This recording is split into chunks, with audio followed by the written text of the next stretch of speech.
आपण सगळ्यात आधी टॉप 25 बातम्यांचा आढावा घेऊया। गुढीपाडव्यानिमित्त दगडूशेठ हलवाई गणपतीच्या मंदिरात फळांची आरास, बाप्पाला साखरेची माळ अर्पण करत सुंदर फुलांची सजावट। शिर्डीत साई मंदिराच्या सुवर्ण कळसावर उभारली श्रद्धा सबुरीची गुढी। मंदिराला आकर्षक फुलांची सजावट, साईबाबांच्या मूर्तीला कोट्यवधी रुपयांच्या आभूषणांसह साखरेच्या गाठीची माळ परिधान। जेजुरीतील खंडेरायाच्या मंदिरात गुढीपाडवा मोठ्या उत्साहात साजरा, देवाला पारंपरिक 1.5 किलो सोन्याचा हार परिधान केल्यावर उभारली मानाची गुढी। गिरगावमध्ये शोभायात्रेचा उत्साह, विविध मराठी कलाकारांची शोभायात्रेला उपस्थिती। अभिनेता मिलिंद गवळीने घेतला ढोल वाजवण्याचा आनंद, तर अभिनेत्री जाई खांडेकरचीही शोभायात्रेत उपस्थिती। गिरगावमध्ये भव्य शोभायात्रेत महिलांचा पारंपरिक वेशभूषा करत सहभाग, महिलांच्या सुंदर नृत्य सादरीकरणानं वेधलं सर्वांचं लक्ष।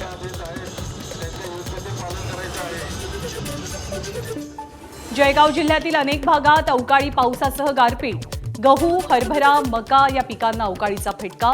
भुसावळ, जामनेर, बोदवड, पाचोरा आणि चाळीसगाव अनेक ठिकाणी पावसामुळे पिकांना फटका, शेतकरी संकटात येण्याची शक्यता।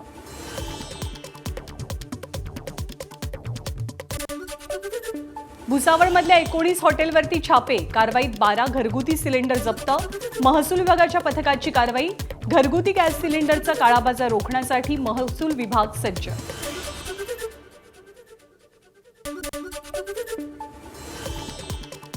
आणि यानंतर बुलेटिनच्या सुरुवातीला एक नजर हेडलाईन्सवर। Headlines brought to you by Chitale बंधू।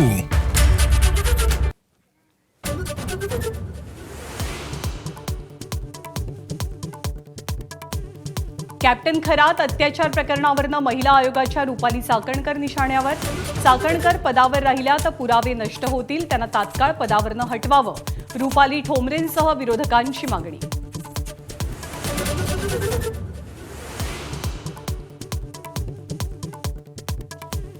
विकृत कॅप्टन खरात प्रकरणी आयपीएस तेजस्विनी सातपुतेंच्या नेतृत्वात एसआयटीची स्थापना।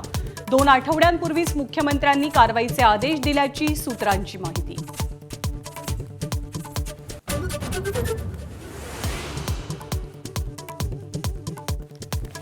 मुंबईतल्या शिवाजी पार्कवर राज ठाकरेंची तोफ धडाडणार, ठाकरे बंधूंच्या युतीनंतर पहिलाच गुढीपाडवा मेळावा। राज ठाकरे काय बोलणार याकडे लक्ष।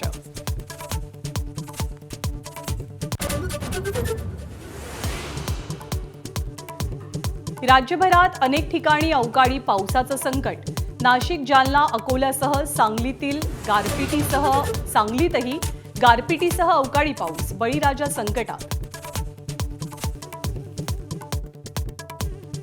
अमेरिकेची राजधानी वॉशिंग्टनमधल्या सैन्य तळाजवळ ड्रोन दिसल्यानं खळबळ, व्हाईट हाऊसमध्ये तातडीची बैठक। अमेरिकेच्या भूमीपर्यंत पलटवार करण्याची इराणची तयारी असल्याचा संशय।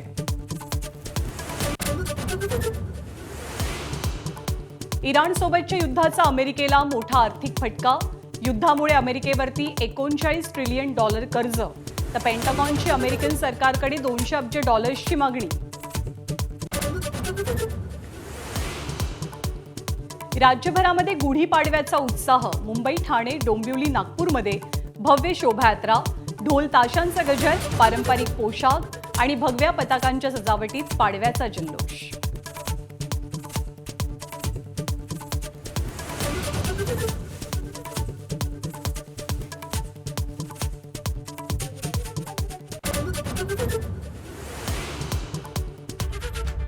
नमस्कार, चौफेर महाराष्ट्रमध्ये मी ज्ञानदा कदम आपल्या सर्वांचं स्वागत करते।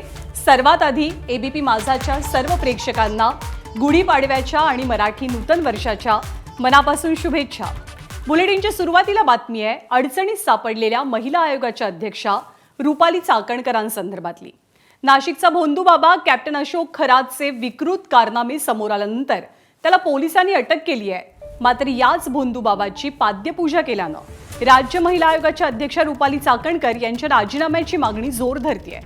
माजी खासदार छत्रपती संभाजीराजे यांनी सुद्धा आक्रमक भूमिका घेत चाकणकर यांनी पदावरनं पायउतार व्हावं अशी मागणी केली आहे।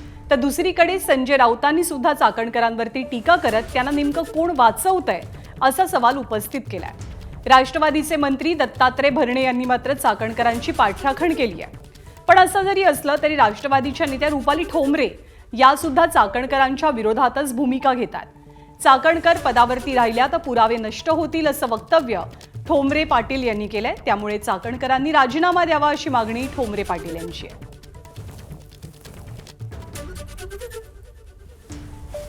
संरक्षण जर द्यायचं असेल तर महिला आयोगाचे अध्यक्षच ज्यांच्याशी त्यांचे कनेक्शन आहे ना, त्यांना पहिलं तुम्ही त्या पदावरनं तुम्ही काढून टाकावं, त्यांची चौकशी व्हावी आणि मग बघू। तो पण न थांबता ताबडतोब मुख्यमंत्र्यांनी हा निर्णय घ्यावा। शेवटी आपण कोणाला तरी गुरु मानतो, हे झालं सध्या रुपालीताई चाकणकरांचा कुठलाही दोष किंवा त्यात त्यांची कुठलीही चाकणकर यांची चूक नाहीये। त्यामुळे या बाबतीमध्ये असं आता समजा तुम्ही कुठे चला म्हणून मी येतो, काही अडचण नाही।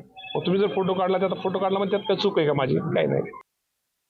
या ज्या महिला आयोगाच्या अध्यक्ष आहेत त्यांच्यावरती आतापर्यंत अशा प्रकारचे अनेक वेगवेगळ्या पद्धतीने आरोप झालेले आहेत, त्या वादग्रस्त आहेत।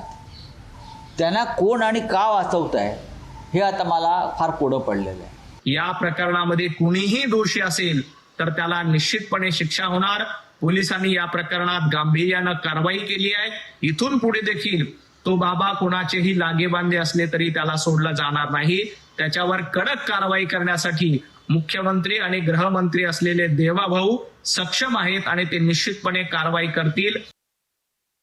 इन्व्हेस्टिगेशन जर पोलिसांचं व्यवस्थित व्हायला पाहिजे असेल, कायदेशीर पद्धतीने व्हायला पाहिजे असेल तर रुपाली चाकणकरनी तातडीने नैतिकतेची जबाबदारी स्वीकारून तातडीने पायउतार होणं गरजेचं आहे। आम्हाला या गुन्ह्यामध्ये कायद्यामध्ये कुणाचाही हस्तक्षेप नको आहे आणि जर तुम्ही राजीनामा दिला नाही तर महाराष्ट्रातल्या संबंध कानाकोपऱ्यातनं तुम्हाला आंदोलन दिसेल आणि त्याची तोशीस ही सरकारवर असेल।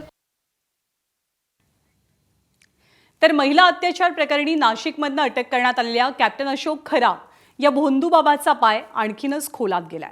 खरातच्या चौकशीसाठी राज्य सरकारनं SITची स्थापना केली आहे। IPS अधिकारी तेजस्विनी सातपुते यांच्या नेतृत्वात SITची स्थापना झालेली आहे। सातपुते यांनी सुद्धा या प्रकरणाची गांभीर्यता विचारात घेऊन तातडीनं तपास सुरू केलाय। आज आरोपी भोंदूबाबा अशोक खरातची 2 तासांपेक्षा अधिक काळ चौकशी झाली आहे। तर दुसरीकडे गुन्हे शाखेनं अशोक खरातच्या मिरगाव इथल्या फार्म हाऊसवरती छापा टाकला आणि या फार्म हाऊसमधनं काही महत्त्वाचे दस्तावेज पोलिसांनी हस्तगत केले।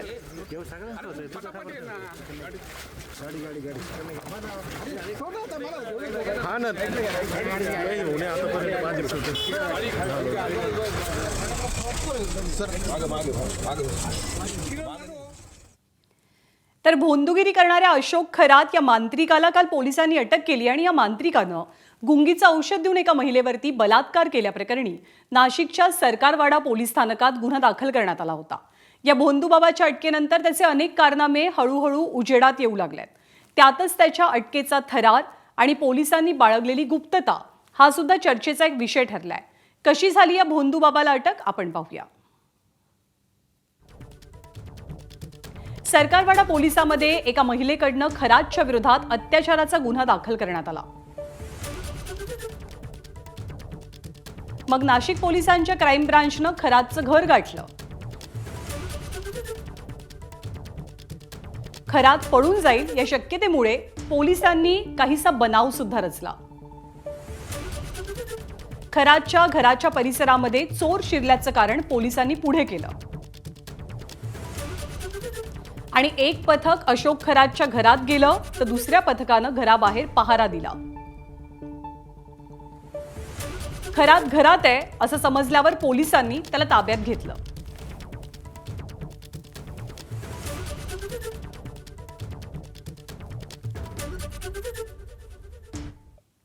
तर अशोक खरात महिला अत्याचार प्रकरणी मुख्यमंत्री देवेंद्र फडणवीसांनी 2 आठवड्यांपूर्वीच कारवाईचे आदेश दिल्याची माहिती विश्वसनीय सूत्रांकडून मिळतेय।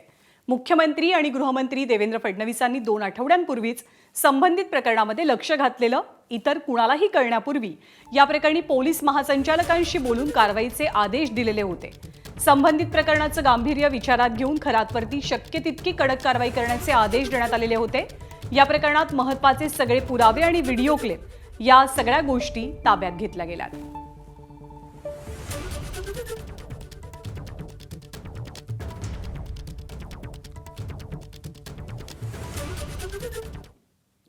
आणि यापुढची बातमी आहे मनसेच्या मेळाव्यासंदर्भातली. मुंबईतल्या शिवतीर्थावरती दरवर्षीप्रमाणे मनसेचा गुढीपाडवा मेळावा पार पडणार आहे. अगदी थोड्याच वेळामध्ये राज ठाकरे शिवतीर्थावरती दाखल होतील. या मेळाव्यासाठी मोठी तयारी करण्यात आलेली असून राज्यभरातले मनसैनिक शिवाजी पार्कमध्ये दाखल व्हायला सुरुवात झाली आहे. ठाकरे बंधूंच्या राजकीय युतीनंतर मनसेचा हा पहिलाच गुढीपाडवा मेळावा आहे. त्यामुळे युतीबाबत राज ठाकरे भविष्यातल्या युतीबाबत राज ठाकरे काय भाष्य करणार हे पाहणं महत्त्वाचं असेल. आजच्या मेळाव्याबाबत मनसेनं एक टीजर सुद्धा शेअर केलेला आहे. त्यामध्ये महाराष्ट्र पुढचा ही संकल्पना सांगण्यात आली आहे. पुढच्या वर्षभरात कोणती मोठी निवडणूक नाहीये, त्यामुळे पक्षाच्या धोरणाबाबत आणि पक्ष बांधणी संदर्भात राज ठाकरे कार्यकर्त्यांना कोणतं कानमंत्र देणार हे पाहणंही महत्त्वाचं असेल.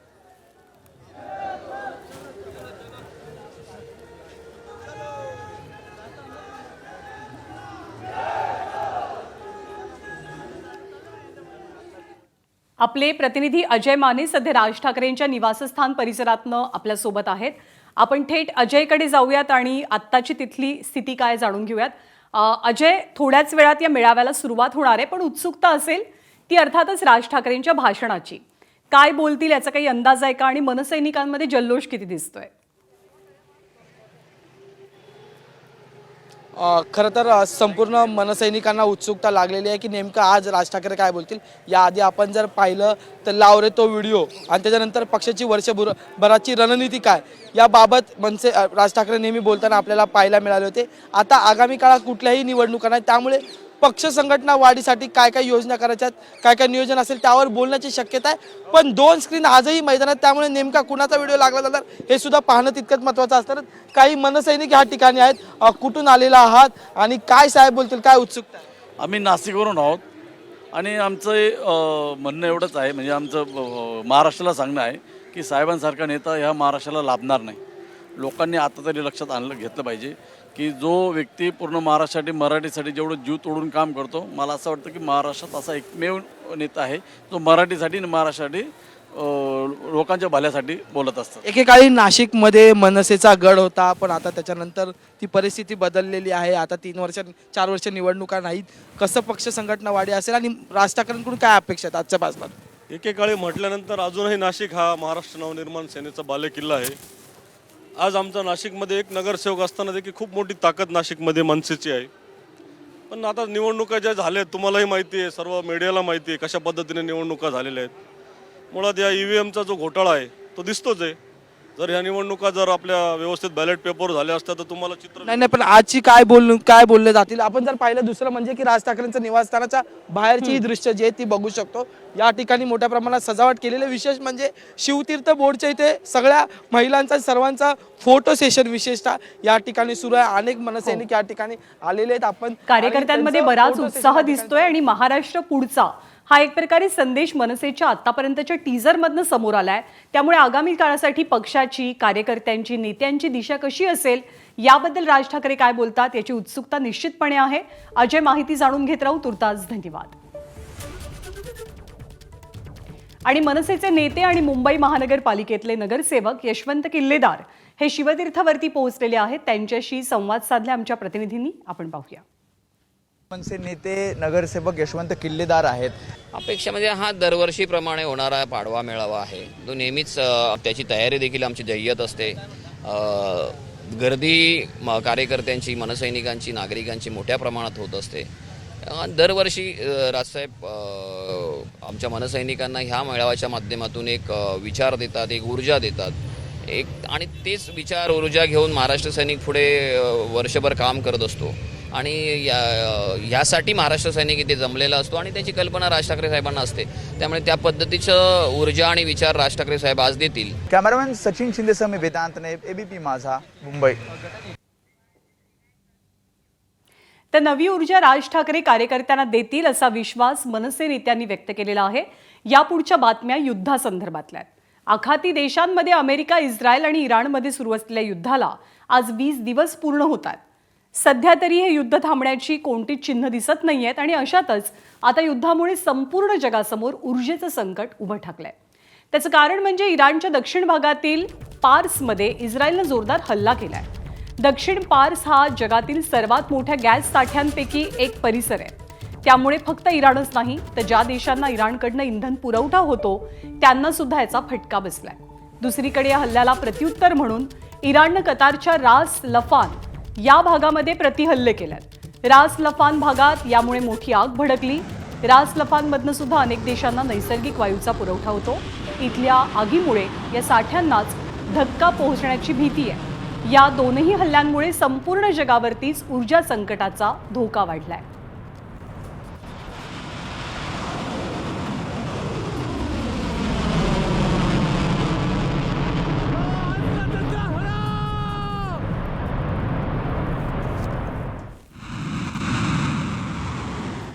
तर जिथे हे हल्ले झालेले आहेत त्या दक्षिण पार्स गॅस फील्डचं महत्त्व जगाच्या दृष्टिकोनातनं नेमकं काय आहे ते जाणून घेऊया. पार्स क्षेत्रामध्ये जगातला सर्वात मोठा नैसर्गिक वायूचा साठा आहे आणि यातला मोठा भाग हा इराणच्या मालकी हक्काचा आहे. याच नैसर्गिक गॅस साठ्याचा दुसरा भाग कतारच्या मालकीचा आहे, ज्याला नॉर्थ डोम म्हटलं जातं. इथे तब्बल 1800 ट्रिलियन क्युबिक फीटचा वापरता येण्याजोगा गॅस साठा आहे. संपूर्ण जगाला सलग 13 वर्ष गॅस पुरवण्याची क्षमता या दोनही ठिकाणांची आहे. दक्षिण पार्समध्ये तयार होणारा बहुतांश गॅस हा घरगुती वापराचा आहे. तर भारत सुद्धा तेलाच्या आयाती संदर्भात खूप मोठ्या प्रमाणात कतारवरती अवलंबून आहे. LNGच्या एकूण गरजेपैकी भारत 38 ते 40% गॅस कतारमधनंच आयात करत असतो, मागवत असतो. आणि कतारच्या रास लफान भागातनं प्रामुख्यानं या गॅसचा पुरवठा होतो. त्यामुळे कतारमध्ये झालेल्या हल्ल्यामुळे भारताचं सुद्धा टेन्शन कमालीचं वाढलंय. जगातील सर्वात मोठं LNG हब म्हणजे रास लफान. जगभरातल्या देशांना LNG आणि इतर पेट्रोकेमिकल उत्पादनांची इथून निर्यात केली जाते. कतारच्या अर्थव्यवस्थेचा रास लफान कणा मानला जातो. रास लफानमध्ये अडथळा आला तर जागतिक गॅस पुरवठ्यावरती याचा परिणाम होतो. अनेक देशांच्या अर्थव्यवस्थांवरती परिणाम होण्याचा धोका या हल्ल्यानंतर व्यक्त केला जातोय. तर इराणच्या सर्वात मोठ्या नैसर्गिक वायू क्षेत्रावरती इस्रायलनं भीषण मारा केलेला आहे. या हल्ल्यामुळे जगातला नैसर्गिक वायू पुरवठा खंडित होण्याची भीती व्यक्त केली जाते. आणि याच विषयी लेफ्टनंट कर्नल सतीश ढगेंनी काय माहिती दिली आहे ती आपण पाहूया. साऊथ पार्स गॅस फील्ड आणि नॉर्थ डोम याची एकत्रित नॅचरल गॅस रिझर्वची कॅपॅसिटी जर आपण पाहिली तर जगामधला हा सर्वात मोठा साठा आहे. आणि संपूर्ण जगाची नैसर्गिक वायूची गरज ही 13 वर्षांसाठी पुरवण्यासाठी हा साठा पुरेसा त्या ठिकाणी आहे. आता दोन्ही बाजूने हल्ले आणि प्रतिहल्ले अशा प्रकारच्या ऑइल इन्फ्रास्ट्रक्चरवर जर होत असतील तर याचा विपरीत परिणाम जगावर तर होणारच आहे. आणि आता इराणनं सुद्धा एका बदल्याच्या भावनेनं अरब राष्ट्रांमध्ये ज्या ज्या ठिकाणी महत्त्वाच्या ऑइल इन्फ्रास्ट्रक्चर फॅसिलिटीज आहेत, ज्यामध्ये सौदी अरेबिया, कुवेत, कतर, त्याचबरोबर इतर अरब राष्ट्रांवर सुद्धा मुख्यतः त्यांच्या ऑइल इन्फ्रास्ट्रक्चरवर हल्ला करण्याचं त्या ठिकाणी जाहीर केलेलं आहे. आणि याच्या माध्यमातून प्रचंड प्रमाणामध्ये नुकसान अरब राष्ट्रांचं होणार आहे. मोठ्या प्रमाणामध्ये त्यांच्या GDP मध्ये एक प्रकारे येणाऱ्या काळामध्ये कटोती होणार आहे. आणि काही कयास त्या ठिकाणी सांगतात की 2 महिने हा जर संघर्ष त्या ठिकाणी चिघळला तर कतर, कुवेत यासारख्या देशांमध्ये तब्बल 15% त्यांच्या GDPवर विपरीत परिणाम होऊ शकतो. तर इराण विरुद्ध इस्रायल आणि अमेरिका या युद्धाच्या झळा संपूर्ण जगाला बसायला सुरुवात झालेली आहे. कच्च्या तेलाच्या किमती $200 प्रति बॅरलवरती जाण्याची शक्यता आहे.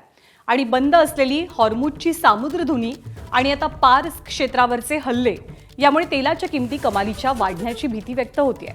तज्ज्ञांचा सुद्धा तोच अंदाज आहे. युद्ध सुरू होऊन 3 आठवडे लोटलेत, मात्र युद्ध संपण्याची कोणतीही शक्यता तुर्तास दिसत नाहीये.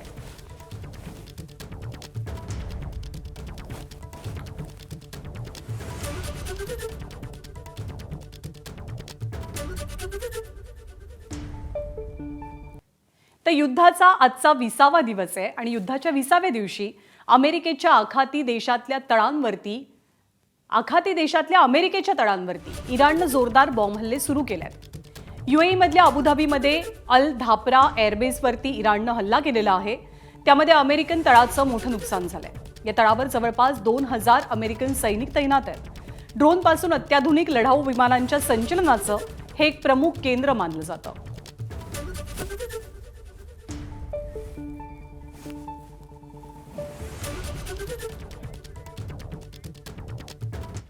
आणि आताच्या परिस्थितीमध्ये आखाती देश इराणला हल्ले थांबवण्याचं आवाहन करत असताना आता संयुक्त राष्ट्रसंघाकडनं सुद्धा हेच आवाहन करण्यात आलंय। अमेरिका, इस्रायल आणि इराणनं युद्ध तात्काळ थांबवावं असं आवाहन संयुक्त राष्ट्रसंघाकडनं केलं जात आहे। लेबनॉनवरती इस्रायलनं हल्ला केलेला, त्यामुळे 10 लाखांपेक्षा अधिक लोक बेघर झालेत। या हल्ल्यानंतर संयुक्त राष्ट्रसंघानं चिंता व्यक्त केली आहे, तसंच युद्ध थांबवावं असं आवाहन केलंय।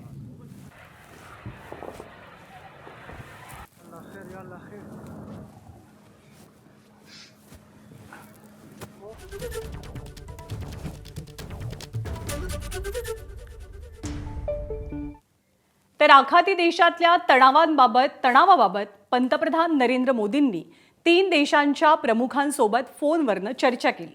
फ्रान्सचे राष्ट्रपती इमॅन्युएल मॅक्रॉ, मलेशियाचे पंतप्रधान अनवर इब्राहिम आणि ओमानचे सुलतान हैमद बिन तारिक यांच्यासोबत मोदींची चर्चा झाली।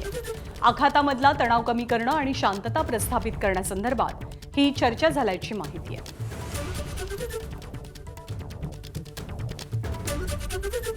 तर इराणनं वेस्ट बँकवरती मोठा हल्ला केलाय। वेस्ट बँकवरती बॉम्बचा वर्षाव हा करण्यात आला आहे। इस्रायलनं केलेल्या हल्ल्याला इराणनं सुद्धा जोरदार प्रत्युत्तर दिलंय। अमेरिकेने इराणमध्ये देशातील सर्वात जुन्या बँकेच्या शाखेवरती हवाई हल्ला केला। हा हल्ला झाला त्यावेळी बँकेत कामकाज सुरू होतं आणि मोठी जीवितहानी झाली आहे। या घटनेचा बदला म्हणून इराणनं आखाती देशातील अमेरिकेशी संबंधित बँकांवरती हल्ले करण्याचा इशारा दिलाय।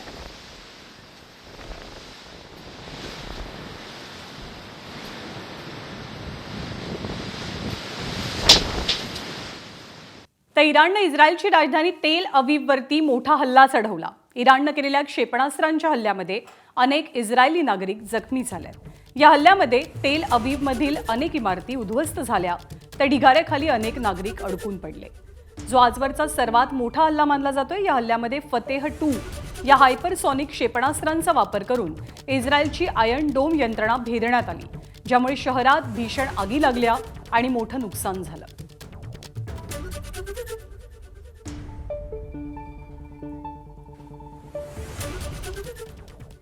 तर इराणच्या हल्ल्यानंतर इस्रायलकडनं सुद्धा जोरदार पलटवार केला जातोय। इराणच्या बंदरगाहावरती मोठा हल्ला चढवण्यात आला। इराणच्या नौदल आणि जहाजांना निशाणा बनवल्याचं इस्रायलनं म्हटलंय। तेहरानजवळच्या बंदरावरही हल्ला करण्यात आला। दोनही बाजूंनी सुरू असलेल्या हल्ल्यामुळे मोठ्या प्रमाणात नुकसान झालेलं असून 20 दिवसांपासून इथल्या नागरिकांमध्ये भीतीचं आणि दहशतीचं वातावरण आहे।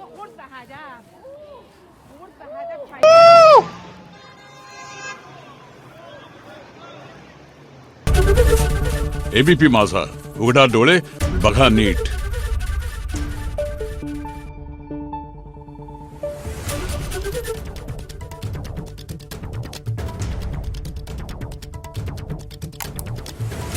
Thank you.